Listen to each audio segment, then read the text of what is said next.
Hi guys. So a little while ago, Mike from UK Urban Preppers made some corned beef hash from items in his prepper pantry. Now I absolutely love corned beef hash. Laura hates it, but well, she's silly. So I love corned beef hash. And to be honest, I'd never even thought about using tinned potatoes to make it. So hopefully Mike won't mind. I'm about to copy his video and I'm going to try and emulate his corned beef hash. For anyone who is interested in Mike's video, who hasn't already seen it, I will put a link in the video description below. Please do go and check him out. Like I say, I just want to make sure that he gets the credit he deserves. This was his idea. I've just ripped it off. Sorry, Mike. Hope you don't mind. And also, if you've not even been over to Mike's channel before, please do go over, check out his other videos and give him a subscribe. He's absolutely an informative guy. He's spot on.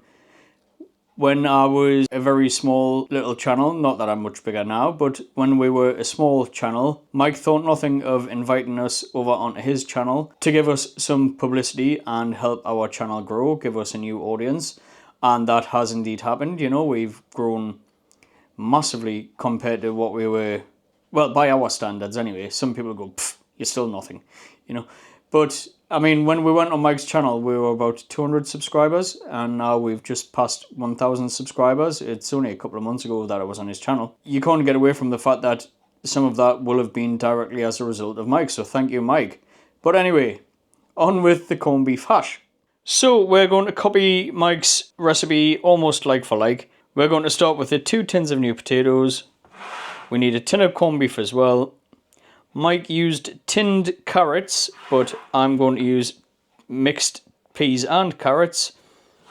And then we've also got some gravy granules to add to the mix once it's cooking. Okay, so as you can see just here, I've tipped the water in the pan already from the tins of potatoes and also from the tin of peas and carrots. So the reason I've poured that water in separately is I've took a step that Mike didn't. It's obviously personal choice. I've cut up some of the larger potatoes into smaller chunks. So as you can see, like I say, some of them are just chopped up. You don't have to do that. It's just personal preference. Give them a bit of a shake. And then in with the potatoes. Just go with the peas and carrots. Just be careful, guys, if you are doing this, especially if there's been any sort of event. There will be sharp edges on the tin if you're using a tin opener, and if you cut yourself, there may not always be medical assistance available. So I'm just going to mix these in.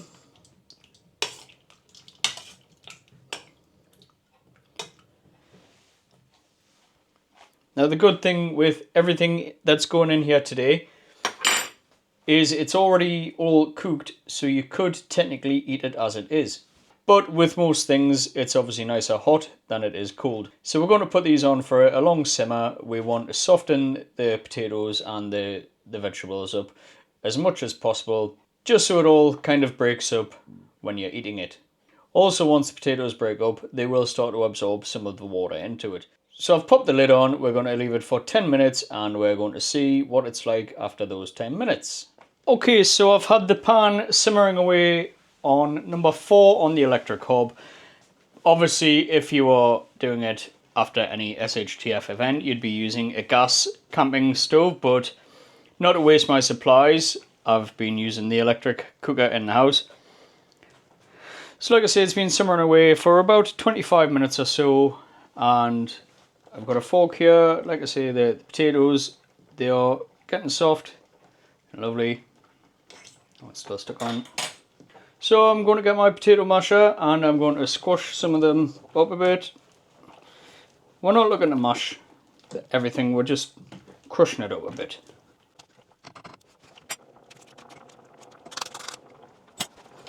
And then I'm just going to give it another bit of a stir.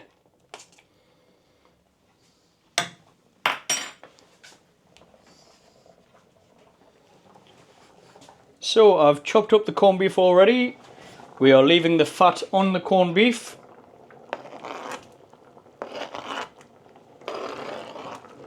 And we're just putting that in.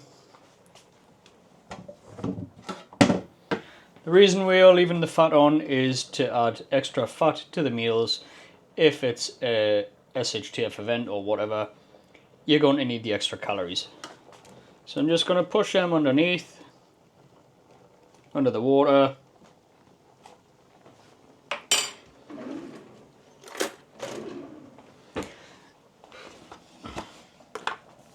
And also a step that I forgot that Mike did is the gravy granules. So we'll just sprinkle some of those in. 2 tablespoons in. And again, we'll give that a mix. But I should have done this earlier.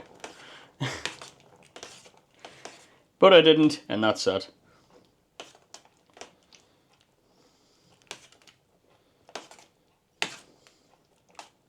To be honest, I know some people are probably looking at it and thinking, my goodness, that looks like slop. I think this looks absolutely gorgeous. That looks beautiful to me.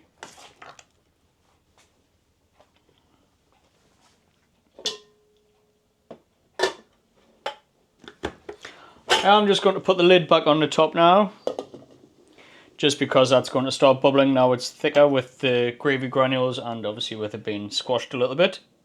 So I'm going to leave that for another 2 or 3 minutes just to simmer away, just to soften the corned beef, soften the potatoes a bit more. I might even get back in with masher. I've not decided yet. Okay, so I have turned the heat off, but obviously the hob is still a bit warm, so it is still just bubbling away. It looks absolutely beautiful. So I've got the bowl just behind, I've got the spoon, I'm just going to serve some up. Pop that back. So I have dirtied the hob, Laurel killers. I'll have to make sure that I clean it before she gets back from work. So there we have it, guys. Prepper corned beef hash. I just need to wait for it to cool down a little bit now before I can eat it. I just want to say thanks again to Mike for making his version of this. It gave me the inspiration to make this video. So Mike, thank you very much if you watch this. If you've not already been over to Mike's channel, please do go and check him out. Show him your support. Give his videos thumbs ups. Subscribe to his channel. He's a very informative guy, very knowledgeable. You will enjoy it. If you enjoy our content, you'll enjoy his content, I guarantee it. But thanks for watching, and bye for now.